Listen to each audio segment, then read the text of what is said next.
All of you are happy. All of you are very prospective with your success, confident in what you want and how you reach. Thank you so much. Sir, inka nenu maatladvalsina avasaram ledhu. All of them are very confident anta. Thank you so much.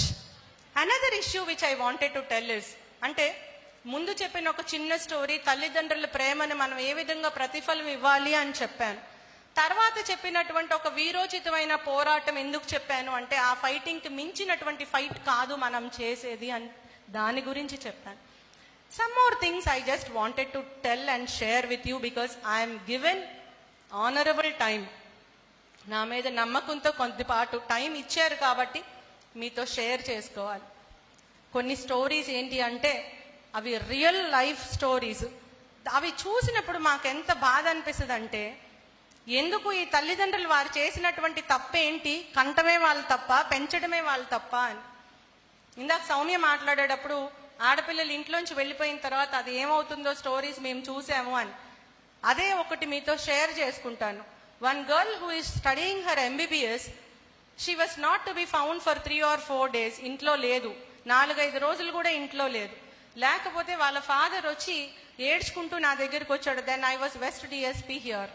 ఆ తర్వాత తన call details ఏవో మా investigation techniques తోటి మేము ఆ అమ్మాయిని మళ్ళీ తీసుకొని వచ్చాం. That girl is studying MBBS 3rd year. ఇంకా 2 సంవత్సరాలు అయితే MBBS మొత్తం అయిపోతుంది. అంటే రెక్కలు ఆల్మోస్ట్ వచ్చేస్తున్నాయి.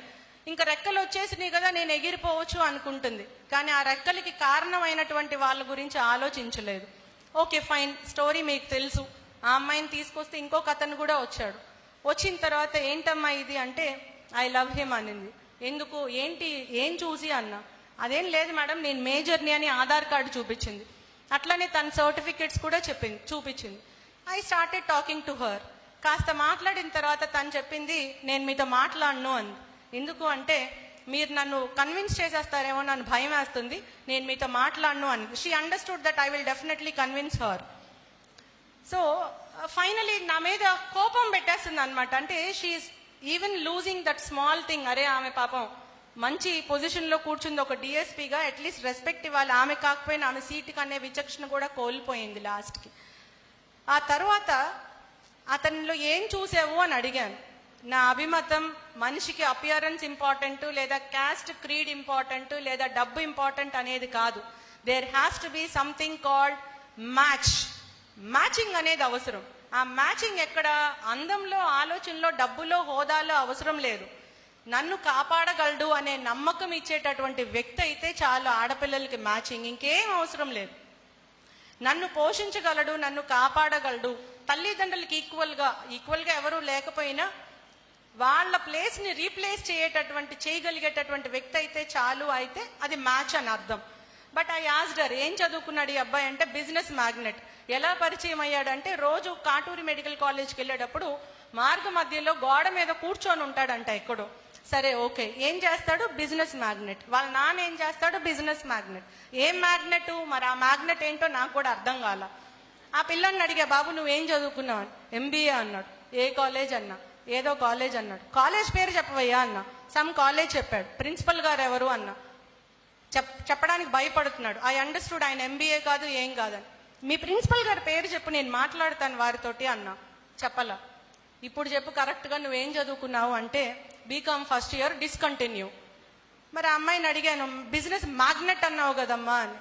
ఓకే మేడం, అయితే ఏంటి అంది నన్ను. Finally I asked about his father. మీ నాన్న ఎక్కడ బిజినెస్ మ్యాగ్నెట్, ఏం బిజినెస్ చేస్తాడు అంటే, అతనికి పాపం కళ్ళు కనిపించవు, ఇంట్లో ఒక పేషెంట్ అతను. ఫైనల్గా మా టైప్ ఆఫ్ ఇంటరాగేషన్ చేస్తే తెలిసింది ఏంటంటే, totally that fellow has cheated her. ఆ అమ్మాయిని అడిగాను, చూస్తే కూడా తెలిసిపోతుంది అతను స్మోక్ చేస్తాడని, పాన్ పరాగులు అవి తింటాడని కూడా తెలిసిపోతుంది కదమ్మా.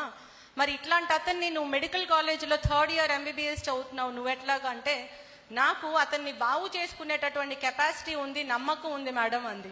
అబ్బో చాలా great.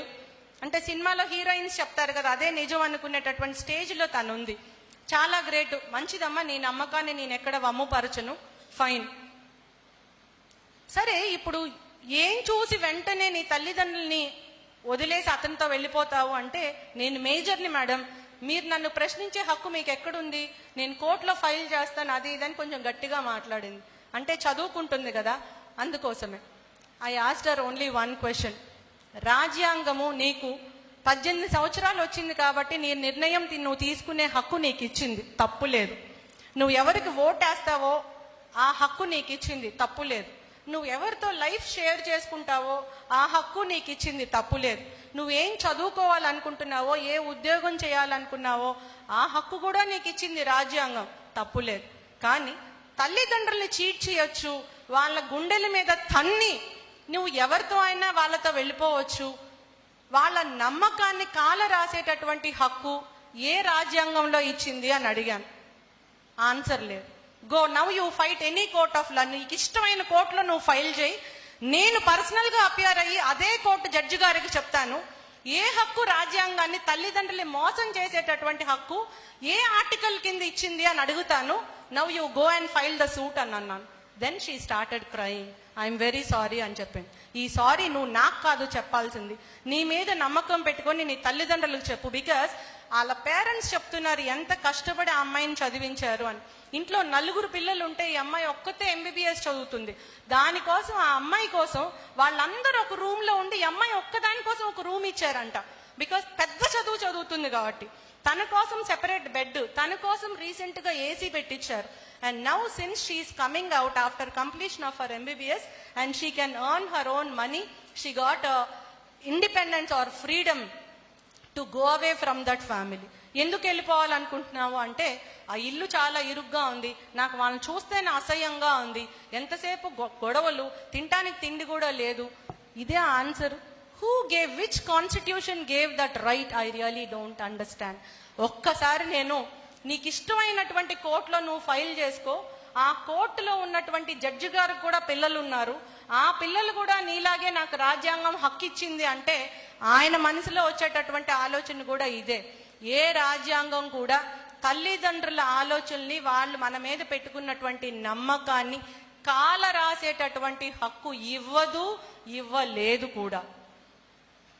Now it is our duty to again think that ఏ రాజ్యాంగంలో అయితే హక్కులు ఇచ్చారో, ప్రాథమిక హక్కులు, ఫండమెంటల్ రైట్స్ అనేవి పొందుపరిచి ఉన్నాయో, అదే రాజ్యాంగంలో పక్క చాప్టర్లోనే ఇంకొకటి ఇచ్చారు. ఏంటది? ఫండమెంటల్ రైట్స్ పెట్టిన తర్వాత నెక్స్ట్ చాప్టర్లో ఏముంటాయి? ప్రాథమిక బాధ్యతలు, fundamental duties. All fundamental rights are always coupled with fundamental duties. Then why are we forgetting the fundamental duties, which is very, very foundation to prove that we are human beings? మనుషులని మనం నిరూపించుకోవాలంటే కేవలం హక్కుల గురించి ఆలోచిస్తే సరిపోదు, బాధ్యతల గురించి గుర్తించాలి, గుర్తెరిగి ప్రవర్తించాలి. అది మనం విస్మరించకూడదు.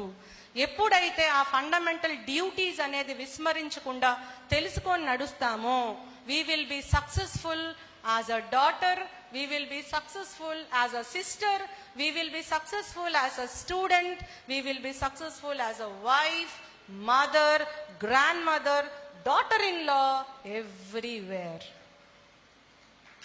అటు ప్రొఫెషనల్ లైఫ్లో, పర్సనల్ లైఫ్లో రెండిట్లో కూడా సక్సెస్ ఉండాలి అంటే మనకు కావాల్సింది ఏంటంటే మన హక్కులతో పాటు మన బాధ్యతలు.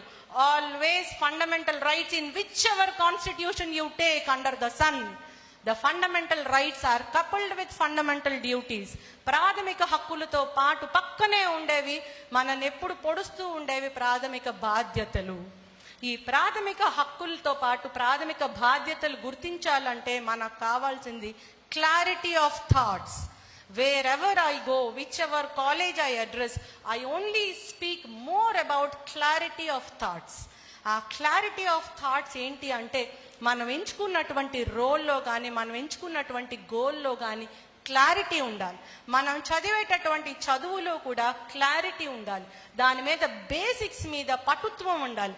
ఇందాక ఒక సార్ మాట్లాడారు. He told you have to have lot of strong foundation on the language which you speak. Along with that, what you have to have is the clarity in your basics. అది ముందు స్కూల్లోనే రావాలి. ఒకవేళ స్కూల్లో రాకపోయినా ఇప్పుడు కూడా ఏమి మించిపోయింది లేదు. మీలో ఉన్నటువంటి రోల్ అండ్ గోల్ క్లారిటీకి, మీ తల్లిదండ్రులకి మేము ఏదో చెయ్యాలనే తపనకి, అది సక్సెస్ఫుల్గా అవ్వాలి అంటే మీకు కావాల్సింది ఏంటంటే మీరు ఎంచుకున్నటువంటి మార్గం, మీరు చదివేటటువంటి చదువు, మీరు ఏ పయనంలో వెళ్ళాలనుకుంటున్నారో వాటన్నిటికీ కూడా క్లారిటీ కావాలి, బేసిక్స్ మీద అవగాహన కావాలి. When we call what are the 2 elements of democracy అని ఎవరన్నా మనల్ని అడిగారు అనుకోండి, స్టోరీలు చెప్పి 10 పేజీలు రాయొచ్చు, కానీ only 2 things which we have to tell are democracy అనగానే we have to tell it is nothing but the principle of equality and it is nothing but the principle of universal adult franchise అని చెప్పగలిగేటటువంటి clarity మనకు కావాలి. ఆ clarity basics మీద పటుత్వం ఉంటేనే వస్తుంది. కానీ కాసేపు సెల్ ఫోను, కాసేపు యూట్యూబ్, కాసేపు ఫేస్బుక్, లేదా వాట్సాప్, లేదా ఒక ఫోన్ కాల్, ఇదంతా అయిపోయినాక రేపు ఎగ్జామ్ ఉంది, అనవసరంగా మా సార్ మాటిమాటికి ఎగ్జామ్స్ పెడతాడని 4 ఇంపార్టెంట్ క్వశ్చన్లు తీసుకొని ఆ 4 ఇంపార్టెంట్ క్వశ్చన్లో మనం ఏదైతే ఇంపార్టెంట్ అనుకున్నామో అది చదవక, అర్థమయ్యి అర్థం కాక రాత్రంతా కూర్చొని, if you burn that mid night oil, never we can reach this stage. You have to have the clarity of your thoughts, the clarity of what we speak, the clarity of what we think, the clarity of first what we are.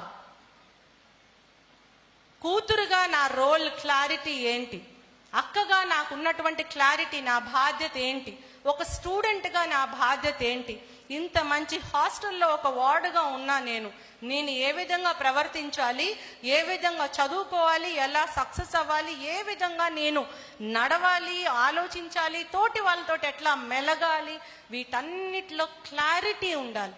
That is called as role clarity. I always speak about it wherever I go because I believe in letter and spirit. I was sitting there, my son was calling me. ఏదో ఫంక్షన్కి వెళ్ళాడు, 7th class పిల్లోడు, వాళ్ళ friend birthday party ఉంది. I cannot do away with that responsibility because I am a mother to him. నేను additional superintendent of police అంటే it is nothing for him. I am only mother to him. So phone మాట్లాడుతుంటే phone lift చేసి నువ్వు ముందు రెడీగా ఉండు, తర్వాత car వస్తుంది తీసుకొని వెళ్తారు. I have to do that. I can't do away with that role because I am a mother. I have to discharge that duty. మా ఫాదర్ కాల్ చేసి నేను నైట్ వెళ్ళాలి, టికెట్ బుక్ చేసావా అని అడిగారు. ఇంకో కాల్ ఇందాక చేశానని చెప్పాను. It is my duty. అరే నేను ఇక్కడ పెద్ద వేదికలో ఉన్నాను, పెద్ద మనుషులు పక్కన ఉన్నాను అంటే అయితే ఏంటి? It is nothing to do. You are sitting here, you have to discharge all roles. అందున ఆడపిల్లలకి ఇంకా అద్భుతమైన స్థానం మనకి ఇచ్చారు. ఎందుకు అంటే మనం అన్ని రోల్స్ని ఈక్వల్గా చిరునవ్వుతోటి చేస్తాము అనే నమ్మకం సమాజానికి ఉంది, భగవంతుడికి ఉంది. అందుకే ఇంత వండర్ఫుల్ కలర్ఫుల్ లైఫ్ని, అంత రెస్పెక్టబుల్ పొజిషన్ని సమాజంలో మనకి మహిళలకి మాత్రమే ఇచ్చారు. సార్ మీరెవరు ఫీల్ అవుతారు?